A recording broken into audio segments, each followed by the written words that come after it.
Olá pessoal, o que aconteceu com o pensamento do homem moderno, né? O pensamento humano, ele, ele, segundo pesquisas, ele perdeu a qualidade, né? Perdeu assim a inteligência do homem de hoje, não é mais a mesma inteligência do homem que viveu na Idade Média. E é para isso que eu fiz esse vídeo, né? Para mostrar esses fatos. Então sejam todos bem-vindos. Se você acha relevante o que eu faço, você siga o canal para que toda vez que eu faça vídeos e venha postar, você possa acompanhar, tá certo? Olha, primeiramente vamos fazer uma pequena comparação dessa questão, não é?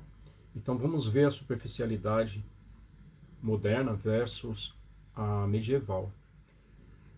Vamos parar por um instante e fazer um contraste, né, entre o homem medieval e o homem moderno. Na sua opinião, você acha que o homem moderno ele é compatível a inteligência com o homem medieval? É isso que eu não acho que é.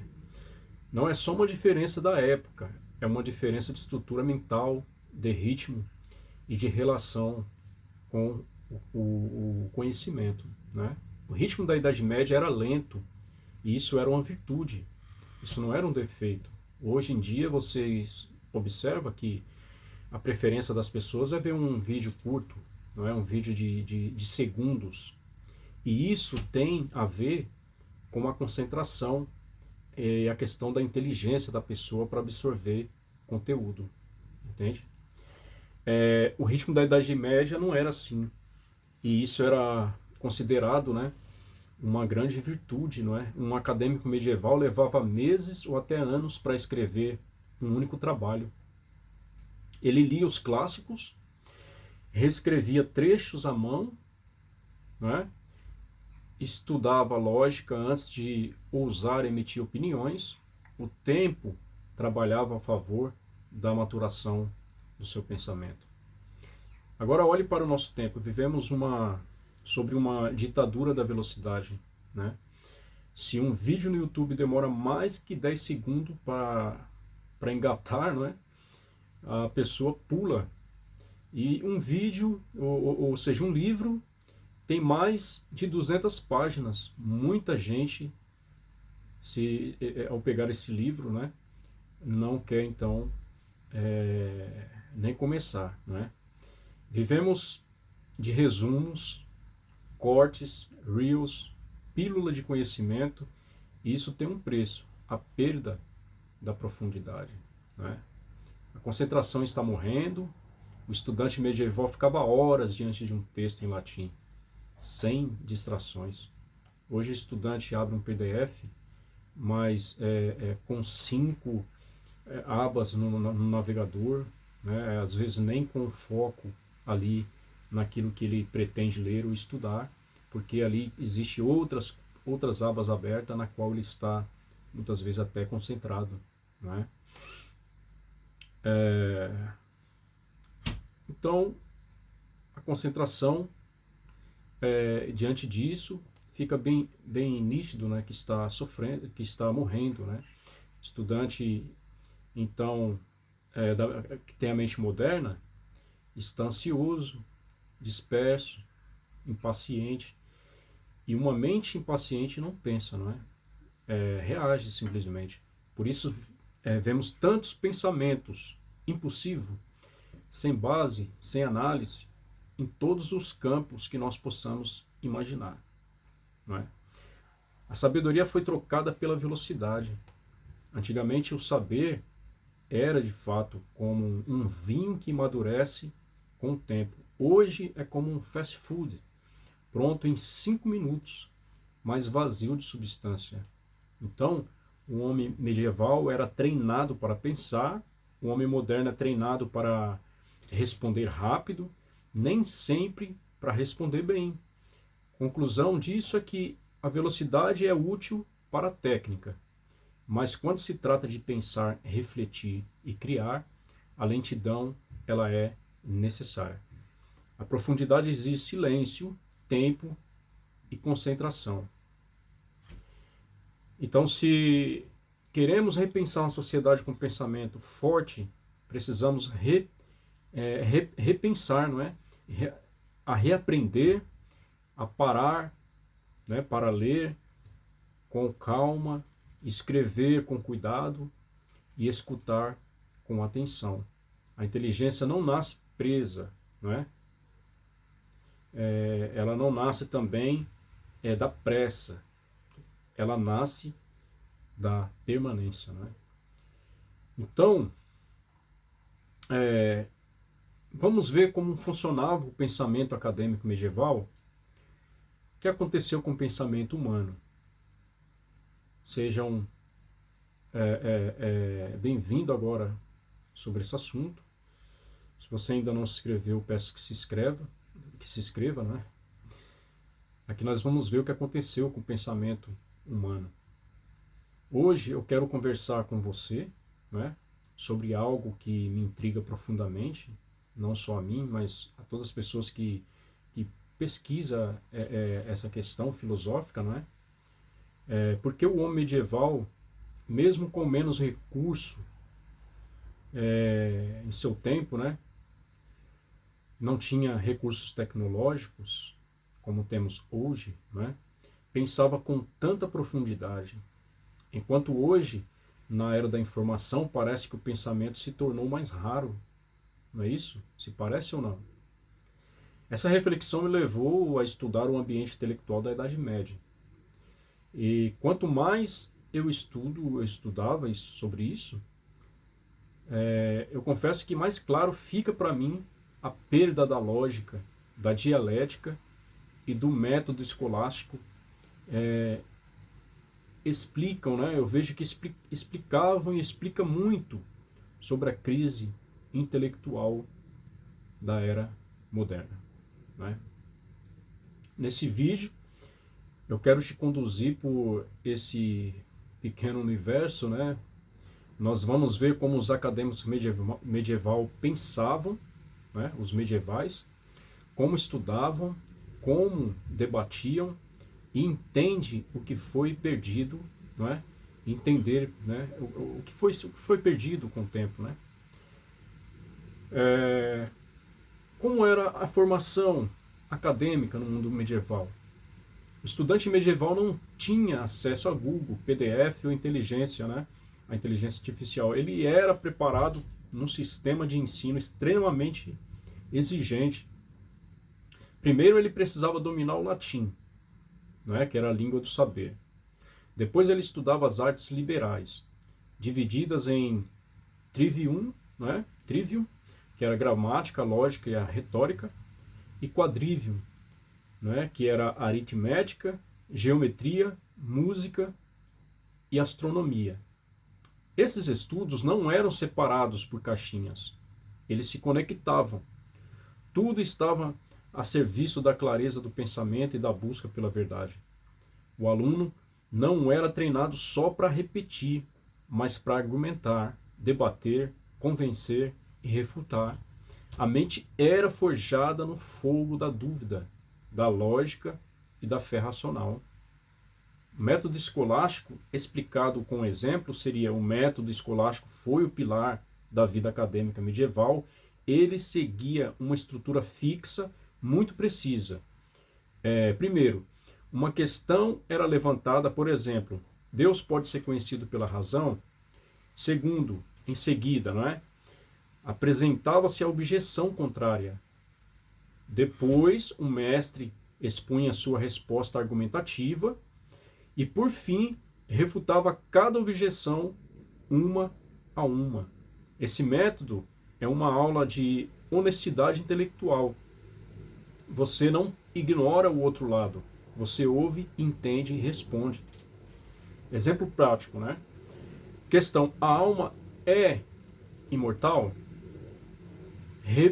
Objeção: se fosse imortal, seria visível? Resposta: a alma é material. Coisas materiais não são vistas. Né? A alma é imaterial, aliás. Coisas imateriais não são vistas. Refutação: A mente também é invisível e ninguém duvida que exista. Esse modelo obrigava o aluno a pensar antes de falar, a responder com lógica, não com opinião ou com emoção. Hoje é o que nós observamos, né, em todos os ambientes na mídia, quando surge, até mesmo quando você assiste um debate, as pessoas elas respondem pela emoção ou por sua opinião própria, né? Não existe uma lógica, não existe uma honestidade nas respostas, não é? Isso se perdeu com o tempo. A dialética, o campo de batalha da razão, né? A dialética era um método de confronto de ideias, certo? Entre as ideias. O estudante apresentava uma tese, outro fazia objeções e o debate acontecia. Mas não era um debate de gritos, era um duelo de inteligência e lógica. A dialética aristotélica exigia que você usasse silogismos, evitasse falácias, não é? Mantivesse a coerência e seguia a verdade, mesmo que fosse contra sua opinião inicial. É aí onde se aplicava a honestidade, não é? A honestidade do debate. Exemplo clássico de silogismo: todo homem é mortal. Sócrates é homem, logo Sócrates é mortal. Simples, mas poderoso, não é mesmo? É um exemplo simples, mas poderoso. Hoje isso parece básico, não é? Na prática, poucos dominam. A maioria das discussões hoje em dia é feita com falácias, ataques e sentimentalismo, não é? Que é o famoso ataque ad hominem ou ad persona, não é? Que seria o ataque à pessoa, ao homem, não a ideia da pessoa, não é? Que seria o ideal para um debate saudável, uma dialética bem construída. Você coloca em xeque então é a questão em si, não a pessoa, não é? Não o debatedor. Então, a dialética medieval, ao contrário, ensinava o controle e o raciocínio puro nesse sentido. Porque esses modelos produziam grandes mentes? Não é? Esses modelos produziam grandes mentes. Os grandes pensadores medievais, como Tomás de Aquino para o protestante e Santo Tomás de Aquino para o católico, ou Santo Anselmo de Cantuária, né? Ou Anselmo de Cantuária e Boécio, etc., não eram gênios isolados. Eles eram frutos de um sistema que treinava a mente com disciplina. Então veja que a clareza e a coragem, a intelectualidade, não é? Era ali o fruto dessas pessoas. Não era possível ser superficial num ambiente daquele. Você tinha que ler muito, memorizar, analisar e debater. Isso nós estamos falando, lembre-se, do ambiente acadêmico. E principalmente defender suas ideias diante de quem discordava. Que esse era a maneira, isso era a maneira de forjá-los, certo? Hoje é comum alguém publicar um artigo sem passar por um debate real, não é? A pessoa pega ali a matéria de pesquisa e ele vai ali e produz, não é? Academicamente, né? Mas na Idade Média aquele artigo deveria passar por um debate, certo? Na Idade Média você só era levado a sério se conseguisse sustentar sua tese diante das objeções bem construídas. Exemplo disso quando você vê, né, as 5 vias de Tomás de Aquino, onde ele prova a existência de Deus, que até hoje as pessoas tentam refutar aquele tipo de raciocínio através da lógica, não é? E não conseguem refutar porque ele é bem intrínseco dentro desse padrão, não é, da dialética. O que aconteceu? Onde foi parar esse rigor? Então, o que aconteceu com a mente moderna, não é? O que será? As especializações. Hoje, as pessoas sabem muito de uma coisa só e ignoram o resto, não é? Vou dar um exemplo disso. Por exemplo, uma pessoa que estuda matemática, ele vai ser especialista na matemática. Então, o restante ele vai ter que ignorar, porque é o modelo de ensino de hoje. Como você pôde observar no começo, que era diferente essa questão, não é? O pragmatismo. O saber perdeu o valor em si. Só vale o que dá lucro. O que não dá lucro, você não tem, hoje no tempo moderno, não tem por que você saber, por que você se aprofundar. Não é assim que é visto, que as pessoas enxergam. Antigamente não, você estudava aquilo que você gostava de estudar. Né? Não era fácil ter acesso, então as pessoas que queriam ter acesso ao conhecimento eram pessoas que gostavam mesmo de obter aquele conhecimento. Então estavam ali porque amavam aquilo. Então era a diferença também, isso dava muita diferença. A superficialidade digital. Temos acesso a tudo, mas não nos aprofundamos em nada. Relativismo, não é que é outro problema. A verdade virou uma simples opinião. O debate virou gritaria, não é? Resultado, o pensamento perdeu a força, a razão perdeu o trono. Não é? Diante de todas essas problemáticas, a superficialidade, não é?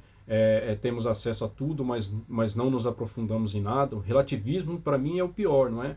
Porque a verdade virou uma opinião. Qualquer pessoa tem a verdade, porque de acordo com a sua opinião é o que vale. Então vamos respeitar a opinião das pessoas. Então a verdade é de acordo com o que a pessoa imagina, o que ela acha que é. Então a verdade não existe no tempos modernos.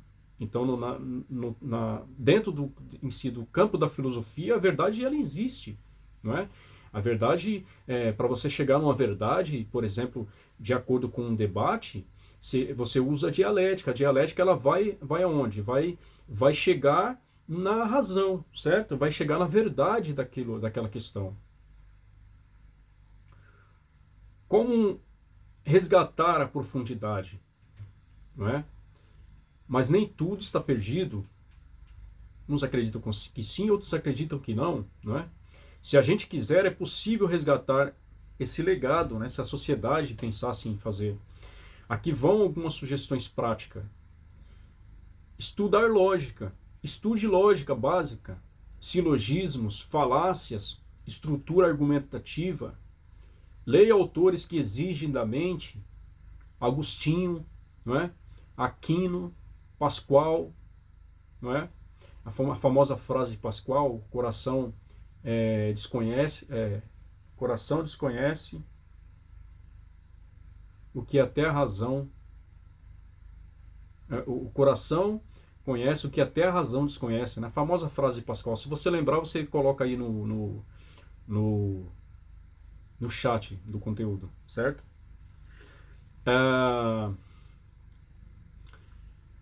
Pratique responder objeções. Isso fortalece o pensamento. Treine a humildade intelectual. Ouça mais. Argumente melhor. Revalorize a busca da verdade como algo nobre, né? Porque a verdade ela tem que ser algo nobre num debate e em tudo que você for buscar o seu conhecimento. Priorize a verdade, nem que a verdade ela venha doer para você, porque às vezes a verdade dói, porque ela desconstrói os nossos mitos, né? Os nossos ídolos. Isso eu estou falando de uma maneira, certo? De uma maneira simbólica.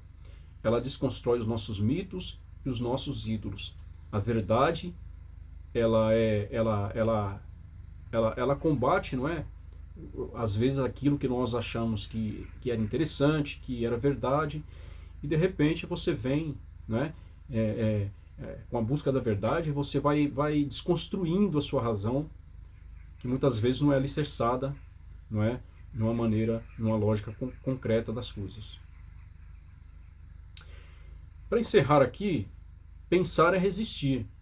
O homem medieval era inteligente, não é? Porque o mundo dele exigia inteligência. O nosso mundo exige rapidez. opinião e consumo. Mas quem escolhe pensar, refletir, argumentar, está resistindo. Resistir à superficialidade, resistir ao ruído, né? Resistir ao esquecimento da verdade. Se você chegou até aqui, é porque tem sede disso. Então continue, estude, questione, debata, mas acima de tudo, pense, não é? Pense, porque você é aquilo que você pensa, certo? Vamos ficar aqui por aqui, né, para o vídeo não se estender muito, porque se estender demais ninguém vai assistir, não é? Então, se você gostou, digo mais uma vez, se você acha relevante, siga para mais vídeo que nós postaremos no canal. Eu sou Wagner Barreto, sou teólogo, sou músico e aqui eu sou o apresentador desse canal, certo?